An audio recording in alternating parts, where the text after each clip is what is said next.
Chers amis, Bezrat Hashem, Nassim Bechol Basamen. Au sujet du bichoul pendant Shabbat, la cuisson pendant Shabbat, il y a plusieurs séminaires, il y a plusieurs chapitres dans le Shulchan Aruch, dont l'un, Resh Nun Gimel, dans lequel il parle sur ce qu'on appelle la Sheia. Sheia, c'est quoi? C'est lorsque j'ai un plat qui est cru, ou en tout cas qui est soit cru, soit plus ou moins cru, et je le lèche. Ce qui est important, c'est de savoir, c'est que je le laisse, veille de Shabbat, pour Shabbat. Et pendant Shabbat, je vais l'utiliser.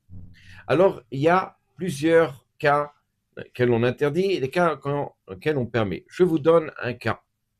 Si, par exemple, veille de Shabbat, on n'est pas loin de la tombée de la nuit, la Shkia, et je me rends compte que soit il y a des invités qui arrivent et je n'ai pas assez, ou soit il y a un des repas qui s'est abîmé, peu importe pourquoi, et donc il me manquera pendant Shabbat du repas pour la famille. Dans ce cas-là, je décide de mettre un plat sur le feu pour Shabbat et l'utiliser. Sur le feu, c'est un gaz de feu ou un gaz électrique, peu importe. Je mets à feu doux et je laisse cuire. Est-ce que j'ai le droit? La question est la suivante.